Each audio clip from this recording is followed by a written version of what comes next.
पर जब मैं पूछना शुरू हो गई तब वो डोमिनेटिंग होने लगा कि ये ज्यादा ही बोल रहे तो ही हैज टू कंट्रोल मी, तो फिर अपने आप शांत हो जाएगी, चुप हो जाएगी, इसलिए वो मारना शुरू किया। तो ये एक इंसिडेंस है।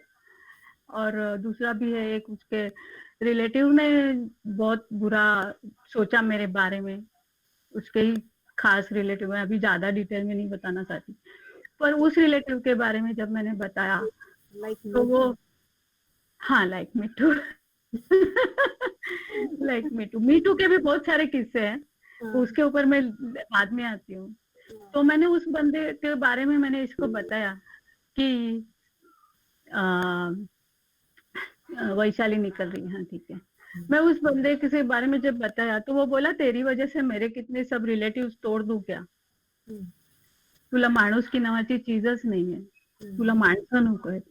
मैंने बोला मैंने ऐसा नहीं बोला, पर अगर कोई गलत इंटेंशन से मुझे बात कर रहा है तो मेरा फर्ज है कि आपको बताऊं, तो फिर आप उसको रोके। लेकिन उल्टा हुआ, उसने उस बंदे को इमोशनल सपोर्ट दिया, तो उधर भी मैं ही गलत हो गई। तो और मुझे ना डिसीजन लेने के लिए और एक चीज है जिसमें मैं हमेशा डबल थिंकिंग होता था कि मैं सही कर रही हूँ गलत कर रही हूँ। जैसे ये मेरा पति सोचता था, मेरी मम्मी को भी बहुत सोचल थी मम्मी, और मेरे घर पे भी बहुत लड़के लोग, मुस्लिम से लेके हर कम्युनिटी के लोग हमारे घर पे आते थे। पर ना मुझे बचपन से बहुत समझ है, वो समझ जो है ना वो सिखानी नहीं पड़ती, कई कोई लोगों को अंदर से ही आती है। तो घर में कोई लड़के होते तो मम्मी मूवी देखने का मम्मी को बहुत शौक था, तो मम्मी को बोलती तू कहीं भी जा, तो जब भी कहीं जाएगी ना, ये जो घर पे पड़े हुए लड़के वगैरह है ना उनको बाहर जाने को बोलने का, नहीं तो तू नहीं जा सकती, क्योंकि मुझे पसंद नहीं है ये सब, घर पे कोई है। तो तभी मम्मी बोलती थी की तुझ्यामुळे काही लोकांनी यायचं बंद करायचं का, तो देख ना सेम हो गया ना, जैसे मम्मी मुझे रोक रही है ये भी सेम बोलता था। तो मेरे को डबल थिंकिंग होता था कि मैं सही हूँ या वो लोग सही है। तो डिसीजन लेने में मुझे लगता था कि मम्मी भी बोलती है कि तुला माणूस की नहीं है, तुला माणसं नको आहेत, वो भी बोलता था कि तुला माणसं नको आहेत। तो फिर मुझे लगता था कि something wrong with me, not with him और नॉट विथ मॉम। तो वो डिसीजन लेने के लिए मेरे को कंफ्यूजन रहता था कि मैं सेल्फिश हूँ, मैं सेल्फ सेंटर्ड हूँ, लेकिन एक था कि मेरे को बच्चों को दुखी नहीं देना है। मैं सेल्फ सेंटर्ड भी रहूंगी तो भी फिर बाद में चलेगा, पर मुझे मेरे बच्चों को अच्छा लाइफ देना, बाकी दुनिया गई भाड़ में। क्योंकि मैंने जिस तरीके से मेरा बचपन बिताया है, क्योंकि घर में मैं सफोकेट होती थी, मम्मी के घर पे भी होती थी, क्योंकि माँ बाप को हमारे लिए टाइम नहीं था। डैडी फुल डे बाहर काम करते थे और मम्मी सोशल रहती थी। घर में 7th 8th स्टैंडर्ड से घर का खाना काम सब कुछ करते थे, तो ऐसा कुछ ऐसा एक प्यार का हग बोलो वो सब नहीं था। तो मेरा एक था कि मेरे बच्चों को ना दुनिया में गए तो भी लगे कि मेरे मम्मी को मिलना है और घर पे आना है। तो हमेशा मेरा वो था। तो फिर एक टाइम आया तो मेरे डैडी मेरे साथ भी थे, तो फिर क्या हर्ज है डिसीजन लेने में, ऐसा हुआ। और दूसरा कि मुझे किसी भी हालत में कहीं पे आश्रित रह के नहीं रहना था। तो इसीलिए जब अपना कॉलोनी में अगर फ्लैट ही मिला है यहाँ से तो मुझे कोई नहीं निकालेगा और मुझे इधर उधर भटकना भी नहीं पड़ेगा। रिटायरमेंट तक मैं सुकून से रहूंगी। एक्चुअली इंटेंशन बिल्कुल नहीं था कि मैं डिवोर्स लूं, यही था कि हम सब मिल के रहेंगे। और उस घर में जब फादर इन लॉ बीमार थे तो उनकी बहनें उनके भाई सभी लोग आ रहे थे, सभी ने घर देखा और सभी ने बोला कि अगर मेरी बीवी को ऐसा घर मिलता था, उसके खुद के भाई बोले थे, तो मैं तो एक लंगड़ी पे मार के आता था, इतना सब सामने अच्छा मिला है। तो ये आदमी, तो उसके अगेंस्ट उन लोगों ने मुझे यहाँ शिफ्ट तो करवाया, पर जब मैंने कोर्ट का डिसीजन लिया तो फिर असं सासर द्वाडबाई म्हणतात ना, ते खरं है। सभी लोग पलटी मार के उधर चले गए। और एक रीजन था मेरा डिसीजन मैंने नहीं लिया था, क्योंकि मेरे जो फादर इन लॉ थे वो बहुत अच्छे आदमी थे और मैं किसी भी हालत में मैं उनको दुखी नहीं करना चाहती थी। अगर मैं डिवोर्स का तभी टाइम लिया कर लिया होता तो उनको बहुत तकलीफ होती थी। 2-3 बार ऐसा हुआ है कि रात को 11 बजे उस फादर इन लॉ दौड़े हैं, इसने मुझे घर से हकाल दिया, मैं निकल चुकी, ऐसा सब हुआ है। पर तभी भी मैं डिसीजन नहीं लिया था क्योंकि मैं फादर इन लॉ को दुखी नहीं कर सकती थी।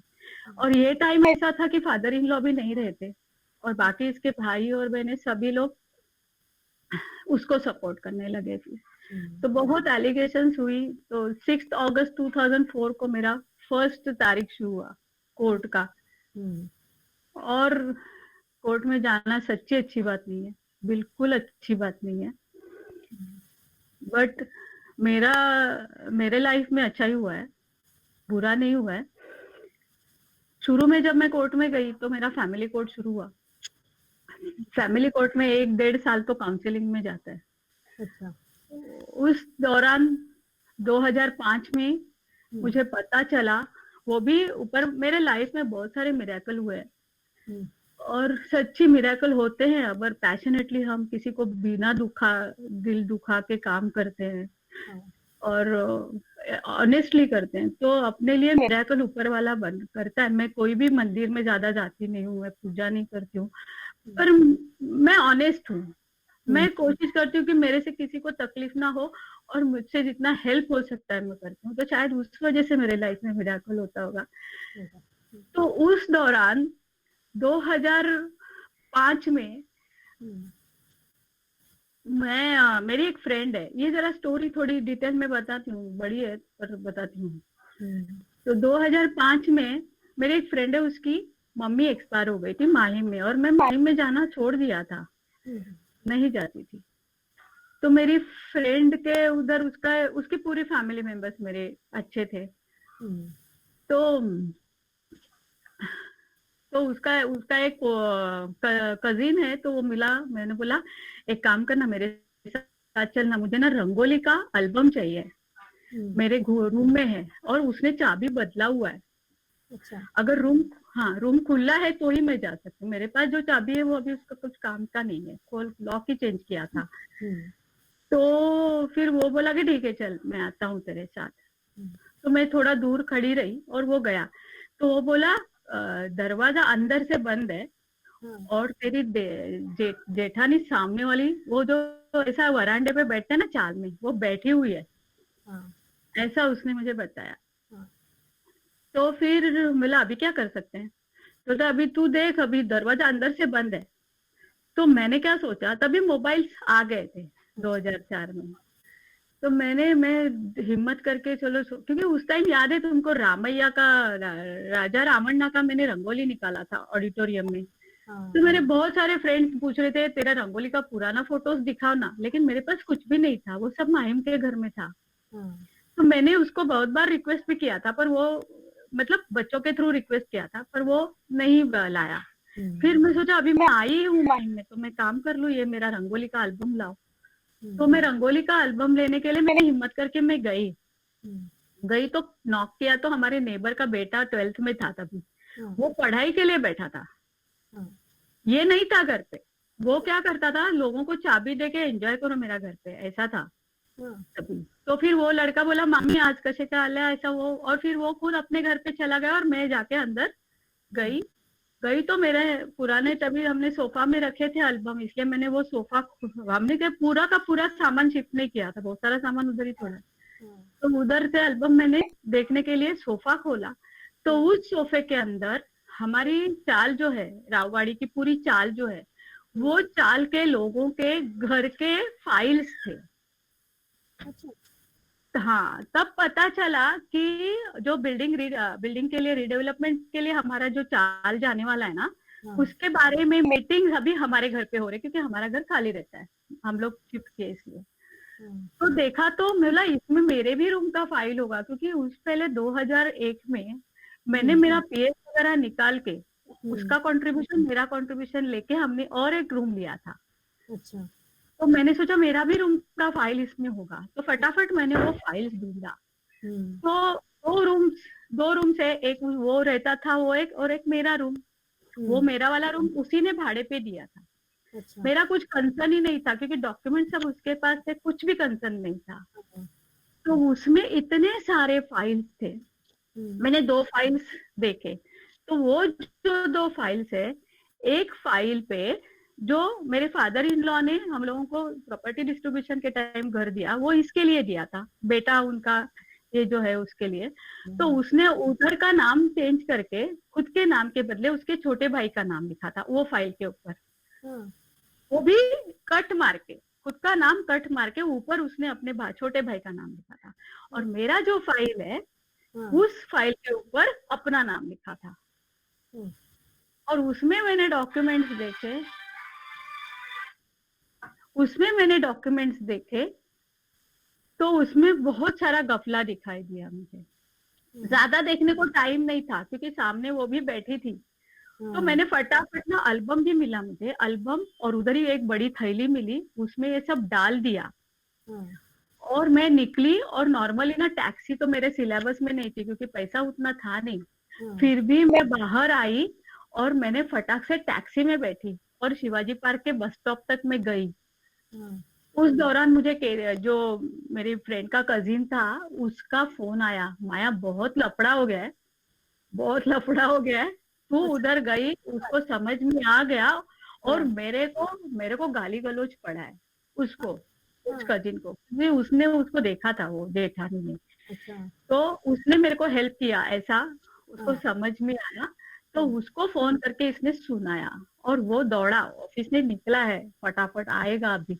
मैं तब तक निकल चुकी थी और मैं निकल के इमीडिएटली मेरे एडवोकेट के पास गई, जो चेंबूर में मेरी एडवोकेट थी। वो एडवोकेट को मैंने जब फाइल दिखाई, ये फरवरी 2005 की बात है, तब मैंने फाइल दिखाई तो मेरे को इतना गाली दिया मेरी एडवोकेट ने। वो एडवोकेट बहुत अच्छी थी मेरी। वो बोली कि कितना नाटक करती है तू अपने साथ अपने पति को साथ खाना खा रही है और उसको पनाह दे रही है, उसी ने तेरे को चूना लगाया और उसने तेरा पूरा घर का डॉक्यूमेंट्स का फोर्जरी किया, सब तेरे नाम के बदले उसने उसका नाम ऑलरेडी माड़ा में करने के लिए प्रोसेस के लिए दिया है। अब तेरा कुछ नहीं हो सकता। अच्छा। और वो घर एक्सक्लूसिवली मेरे नाम पे था। और मैं एकदम मेरे झोपेत में जागी होते ना, अशी मी अशी ऐसा हिल गई। तो मैं मेरे बच्चे के गोद में, तभी मेरा एक ही तो दोस्त था राज, तो गई मैं उसके गोद में, बहुत रोई। तो वो मेरे बच्चे को एक एक चीजें ऐसी याद है तो वो उसका शक्ल भी नहीं देखता है बिल्कुल। तो फिर मेरे को नेक्स्ट डे रात को पुलिस स्टेशन से फोन आया, माहिम पुलिस स्टेशन से फोन आया कि आपके ऊपर चोरी का इल्जाम है, आपको आना पड़ेगा। अच्छा। हाँ। और पता नहीं, मेरे को इतना नॉलेज भी नहीं था कि हमें क्या करना चाहिए उस टाइम में। रात को 7:30-8 बजे फोन आया था। तो फिर मैंने पुलिस को बोला कि ये टाइम में मैं नहीं आ सकती। तो फिर मैं बोला मेरे दोनों छोटे बच्चे और मैं रहती हूँ अनुशक्ति नगर में, उधर से मुझे माहिम दूर है, मैं आज नहीं आ सकती। आप चाहिए तो आप मुझे सुबह बुलाओ, मैं सुबह आऊंगी आपको मिलने के लिए। मुझे पता ही नहीं था कि औरतों को ऐसा रात को बुलाना नहीं चाहिए। ये बाद में सब अभी एक एक चीजें पता चली, पर उस टाइम भी मुझे ऊपर वाला अपने आप एक हिम्मत देता है ना वैसे। तो मैं नेक्स्ट डे, डैडी मेरे साथ आए, मेरे 2-3 किसी को पहचान निकाला, क्या क्या किया, क्योंकि पुलिस स्टेशन जाना मतलब बहुत ही डेंजरस लगता है ना अपने को। शुरुआत अभी हो गई, अभी पुलिस स्टेशन जाना है, वो भी चोरी इतना बड़ा चोरी का इल्जाम है। लेकिन मैं ऐसा उतनी भी डरी नहीं थी बिल्कुल, मतलब इतना कुछ ये नहीं था मुझे, क्योंकि ऑलरेडी कोर्ट मैटर तो चालू था। मैं गई नेक्स्ट डे पुलिस स्टेशन में। उधर एक पुलिस वाले को बताया कि यही फाइल्स है जो, और चोरी का कंप्लेंट किसने किया था, मेरे देवर ने। अच्छा। ये दोनों मिलके ना, कंप्लेनेंट का नाम देवर का था, पर ये दोनों ने मिलके ये काम किया था। क्योंकि वो देवर को रूम मिलने का चांस था ना, क्योंकि वो रूम उसने देवर के नाम लिख करने का ये था, इसलिए तो वो देवर क्यों नहीं करेगा। तो पुलिस स्टेशन में जाने के बाद वो साइड में खड़े भी है, मुंडी नीचे, उनको हिम्मत भी नहीं कि मेरे सामने शक्ल। और उसी देवर के साथ मेरा इतना दोस्ती था, हम लोग बहुत फ्रेंड्स जैसे थे। बट अभी तो पार्टी बन गए थे। तो पुलिस वाले ने वो दोनों को बुलाया कि यही है क्या तुम्हारा फाइल? तो बोले हाँ यही फाइल है। तो इमीडिएटली वो देवर बोला उनको पूछो, उन्होंने जेरोक्स वेरोक्स तो नहीं लिया ना। हाँ, तो फिर पुलिस ने उनको ऐसा गाली दिया, हाँ, तुम लोग को फाइल से मतलब है ना, ज्यादा बोलेगा ना तो अंदर डालेगा। अच्छा, हाँ, तो चुपचाप फाइल ले लो और निकलो। हाँ, और फाइल लेने के बाद मेरे को धीरे से पूछा आपने इसका कॉपीज निकाला ना? हाँ, पुलिस वाले नहीं मेरे को। अच्छा, मैंने बोला 100% मैंने निकाला, क्योंकि ये जो फाइल है उसमें भी ओरिजिनल डॉक्यूमेंट्स तो थे ही नहीं। हाँ, हाँ, सभी जेरोक्स है। तो हाँ, जेरोक्स का जेरोक्स लेना, मैं कोई क्राइम तो किया नहीं है। हाँ, पर माधुरी वो जो फाइल मैंने लाई थी ना, उधर हाँ, भी अभी वापस नीलश्री का पार्ट आता है। हाँ, वो इमीडिएटली उस दिन घर पे आया, हाँ, रात को घर पे आया, मुझे लगा हंगामा होने वाला है, 11 बजे के करीब आया रात को, हंगामा होने वाला है, पर कुछ हंगामा नहीं किया, शांति से सोया। पर जब मैं एडवोकेट से आई फाइल लेके, हाँ, तो वो फाइल्स में इमीडिएटली नीलम, नीलश्री तब तक यमुना में शिफ्ट हो गई थी, अच्छा, नीलश्री के घर पे रखी, हम्म, क्योंकि मुझे नीलश्री पता है। फ्रेंड है क्या? हाँ, हाँ, नीलश्री अपने ही कॉलोनी में रहती है, यमुना में। यमुना में रहती अच्छा है, अच्छा। हाँ, तो मतलब फ्रेंड्स, मतलब हम सब जैसे है वैसे ही है। एक ही हाँ डिवीजन में भी हाँ करते वैसे, थे, हाँ, उसको, पर ऐसा बहुत कुछ शेयरिंग नहीं है, पर सभी अच्छे फ्रेंड्स है हमारे। हाँ, ऐसा तो नीलश्री के घर पे रखी, क्योंकि वेस्टर्न सेक्टर में वो एक ही थी जो मैं तब माधुरी तो बहुत लेट आई उधर, हाँ, तो नीलश्री के घर पे रखी। और फिर मैं घर पे गई, क्योंकि ये जोर जबरदस्ती करके मेरे से अगर ले जाएगा तो मेरे पास कुछ भी नहीं रहेगा, इसलिए, क्योंकि मेरे को जेरोक्स वगैरह निकलने को टाइम भी नहीं मिला था, वो तो मैंने नेक्स्ट डे निकाला। हाँ, फिर पुलिस वाले ने उनको दौड़ा, मुझे बोला जेरोक्स निकाला है ना? बोला हाँ। तो मैंने कंप्लेंट दर्ज की कि बाद में वापस जाके मैंने कंप्लेंट दर्ज की कि मेरे एफआईआर किया बेसिकली मैंने उसका। हाँ, हाँ, तो एक बार अपने ऑडिटोरियम में, सीसी ऑडिटोरियम में, उसी दौरान वुमेन्स डे का प्रोग्राम था, मार्च में। अच्छा, तभी मैं उधर एक वहां की फैमिली कोर्ट की counsellor as a chief guest आई थी, अच्छा, उनके बाजू में मैं बैठी। हाँ, हाँ, और उनको पूछा मैडम ऐसा ऐसा हुआ है तो मुझे क्या करना है? हाँ, तो भी उन्होंने मुझे बताया कि माया तुमको फैमिली कोर्ट से घर नहीं मिलेगा, तुमको क्रिमिनल केस डालना पड़ेगा, फोर्जरी है तो। हाँ, फिर उस हिसाब से मैंने हाथ पैर हिलाना चालू किया। हाँ, तो फिर वो जो पुलिस स्टेशन में बुलाने के बाद पुलिस स्टेशन वालों ने, पुलिस को मैंने सब कुछ बताया कि मेरे भाई की बहन की जब शादी थी मैंने ज्वेलरी ला के रखी थी, उसमें से ज्वेलरी भी ये लेके गया है घर से, और मेरे घर पे ही रहता है आज तक, अभी भी मेरे घर पे रहता है। तो मैं तो इसके ऊपर हम अभी का अभी कितनी बार पुलिस स्टेशन में, ट्रॉम्बे पुलिस स्टेशन में कंप्लेंट लिखवा सकती हूँ कि ये बाहर का आदमी मेरे घर पे चोरी करता है करके, पर मैंने ऐसा सब किया नहीं है।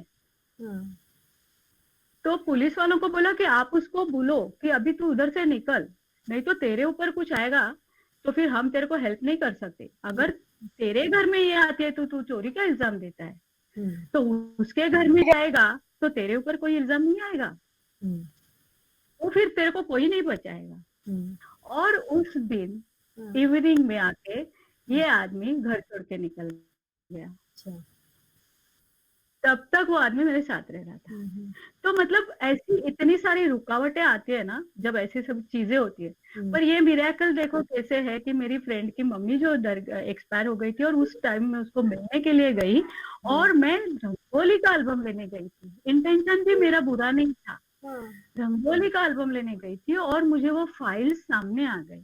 मतलब ऊपर वाले ने मुझे धक्का दिया कि तू जाग जा, तेरे साथ कुछ तो बुरा, तो इतना मेहनत किया है लाइफ में, तेरे मेहनत का पूरा कोई दूसरा फल उठाएगा।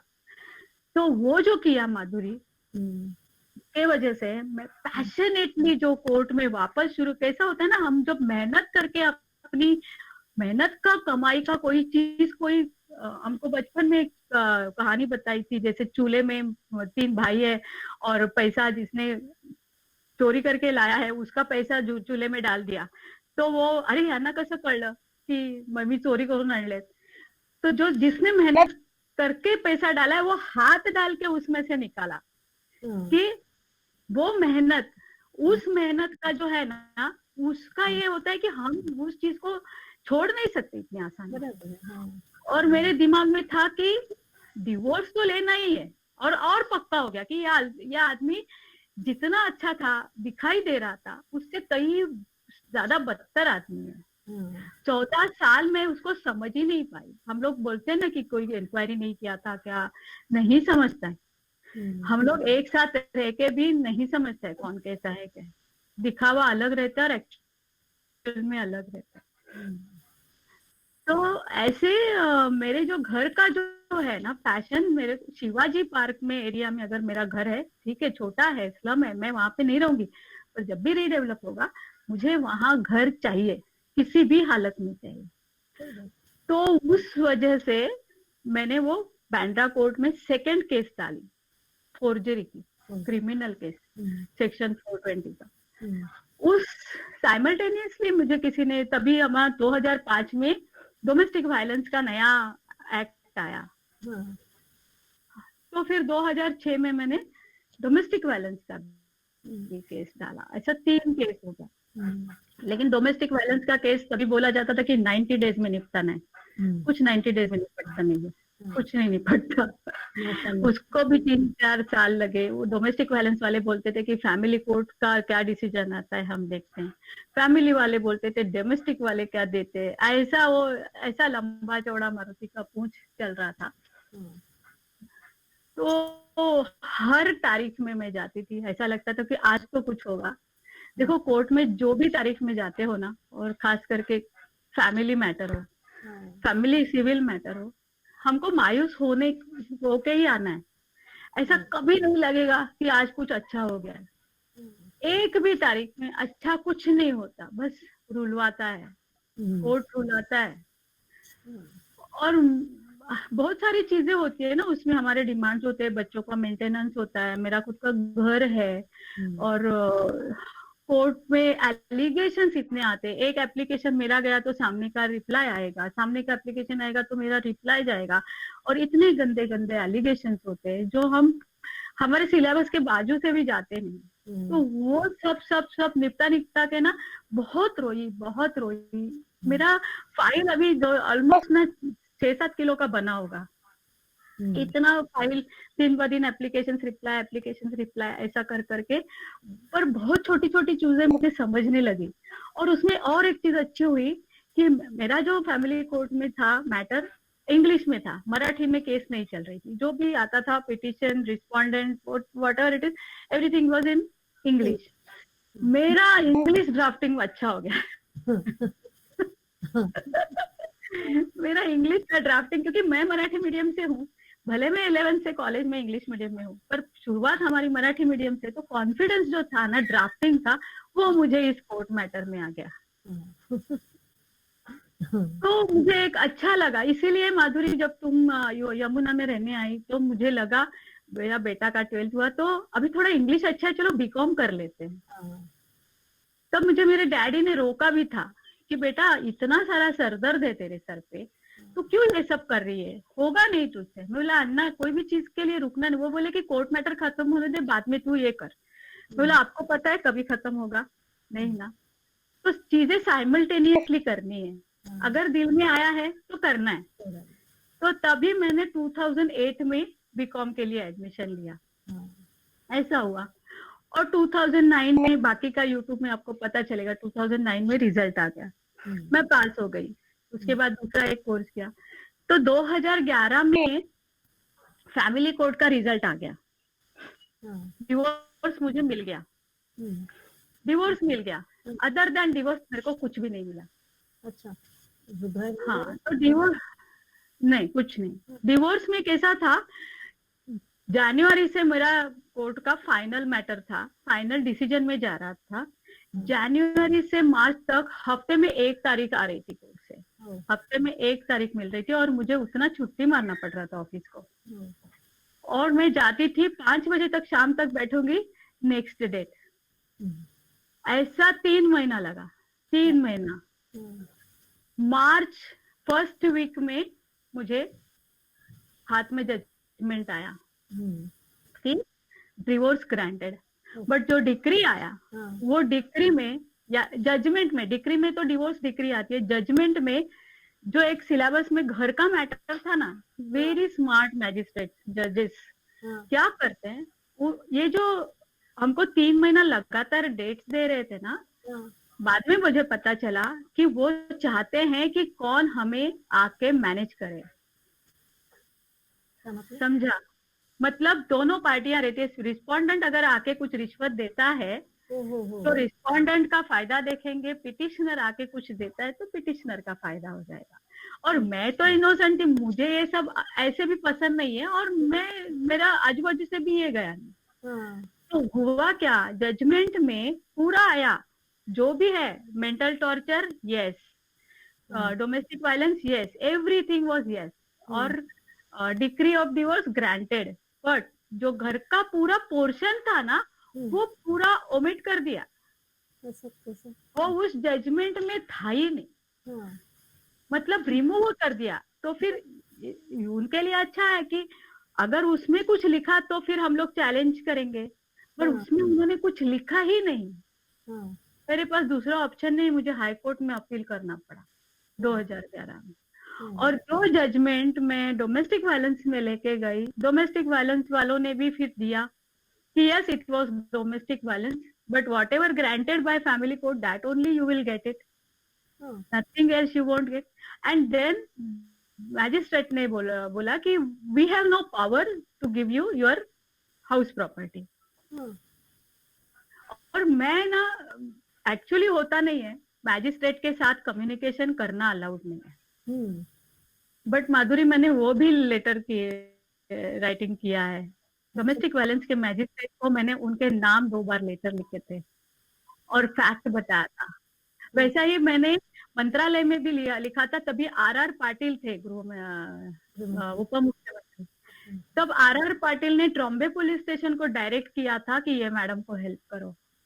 हाँ, तो ऐसे मैंने बहुत सारी चीजें की है, तो मैंने वो मैजिस्ट्रेट को फैक्ट बिहाइंड द कर्टन बताया था, हाँ, तो उसको ना मेरे प्रति सिंपैथी थी, हाँ, सिंपैथी थी, बट वो क्या बोलते हैं, उसके हाथ बंधे हुए थे, हाँ, वो लोग नहीं कुछ कर सकते, जो आए जो as per law, as per ये सब भी कर सकते हैं। और कैसा है ना, कोर्ट में ना, अगर तुमको साबित करने को नहीं आता है ना कि तुम गलत हो, हम लोग, मैं जब लॉ में एडमिशन लिया ना, तभी पहला ही लेसन ये था हमको कि अगर तुम्हारा मिस्टेक है और तुमको फिर भी जीतना है, तो तुम साबित नहीं कर सकते हो ना, तो कंफ्यूज करो कोर्ट को।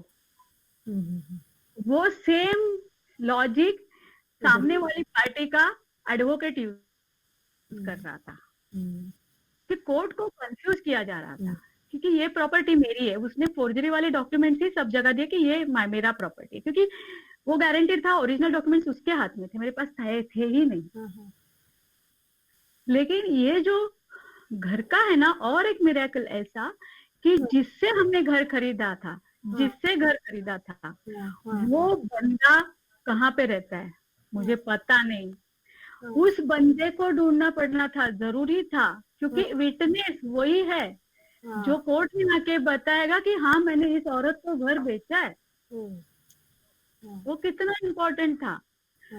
तो मैंने अपने स्टेट बैंक में लेटर लिखा कि मुझे वो जो बैंक ट्रांसफर हुआ है अमाउंट, उस लेडी का, उसकी मम्मी के नाम पे वो घर था, उस लेडी का डिटेल्स चाहिए, सर्टिफिकेट चाहिए। एप्लीकेशन देके मुझे वो जब सर्टिफिकेट मिला तब उस लेडी के बैंक डिटेल्स मिले, और उस बैंक डिटेल्स मिलने के बाद मुझे गोरेगांव की बैंक थी, पर वो गोरेगांव के ब्रांच में जाना जरूरी था, क्योंकि फोन पे तेरे को कोई इंफॉर्मेशन नहीं देगा। तो मेरी बहन है छोटी, उसके एक फ्रेंड थे, वो एक कोऑपरेटिव बैंक के मैनेजर थे, तो मनीषा ने उनको रिक्वेस्ट किया कि आप हेल्प कर सकते क्या इसमें कुछ, तो वो बोला कि क्योंकि मैं अगर पूछने जाऊंगी तो बैंक वाले मुझे इन्फॉर्मेशन नहीं देंगे। तो वो बंदा, उस दिन बसेस बंद थी, बसेस का कुछ स्ट्राइक था, हाँ, वो बंदा गाड़ी लेके आया अणुशक्ति नगर में, हाँ, मुझे लेके गया। हाँ, उस बैंक में हम गए गोरेगांव के, उसने अपना आईडी प्रूफ दिखाया कि मैं ब्रांच मैनेजर हूँ। हाँ, तब मुझे, जिससे मैंने घर खरीदा था, उसका एड्रेस और फोन नंबर मिला, हाँ, और उसी एड्रेस पे मैं गई, हाँ, और जाने के बाद उस बंदे की वाइफ को मिली, हाँ, और फिर उनसे कांटेक्ट नंबर मिलने के बाद एक्चुअली उस बंदे से मुझे कम्युनिकेशन हुआ, और उसको मैंने बताया कि मुझे आपके पास एक भी कॉपी होगी, क्योंकि नॉर्मली 2 सेट बनाते हैं, बराबर। एक जो खरीदता है और एक जो बेचता है, हाँ, तो उसके पास होनी चाहिए। हाँ, बट वो बोला कि नहीं, मुझे मैंने एक ही कॉपी ओरिजिनल है और वो उसके पास है। मैं बोला एटलीस्ट उसकी जेरोक्स होगी। तो वो बोला हाँ, मैंने उससे जेरोक्स ली थी, क्योंकि मुझे सामान शिफ्ट करना था, अगर बीच में कोई रोकेगा तो मुझे दिखाने के लिए चाहिए, इसलिए मैंने उससे जेरोक्स ली थी। अच्छा, तो ओरिजिनल। उस बंदे ने हाँ, वो ढूंढा, हाँ, और उसने अणुशक्ति नगर में आके मुझे कॉपी दी। ओ बाप, ऐसे लोग भी हैं। ऐसे भी लोग हैं। हाँ, और इसके वजह से फिर मैं फाइट करने के लिए तैयार हो गई फोर्जरी के केस में। और जब डोमेस्टिक वायलेंस में भी मुझे घर नहीं मिला, और उस टाइम मेरे 2 डिग्रीज हो गए थे, तो मैंने सोचा कि चलो लॉ करना ही पड़ेगा, अपने पास ऑप्शन ही नहीं है। हाँ, और फिर मैंने तो एलएलबी में, तो मेरे साथ अच्छा क्या हुआ, लोग बोलते हैं कोर्टाची पायरी चढ़ू नहीं, हाँ, पर मैं कोर्ट में जाने के बाद मैं और पॉलिश पॉलिश पॉलिश पॉलिश हो गई। और मैं इतना, मेरा एजुकेशन जो था, जो बीकॉम भी मैंने कंप्लीट नहीं किया था, हाँ, तो मैंने इतनी सारी डिग्रीज ली, हाँ, और उसके बाद पूरा लाइफ चेंज हो गया। हम्म, 2011 में मेरे वो कोर्ट मैटर खत्म हो गया, और मैंने सोचा था कि लॉ करूंगी तो अपनी केस लड़ूंगी, पर सेकेंड ईयर लॉ में मैं जब थी, तभी मेरे सभी कोर्ट मैटर्स खत्म हो गए। अच्छा। क्योंकि हाँ, ऐसा हो गया कि मैं इतनी डेवलप होते गई, डेवलप होते गई। हम्म, और एक किस्सा, और एक इम्पोर्टेंट किस्सा,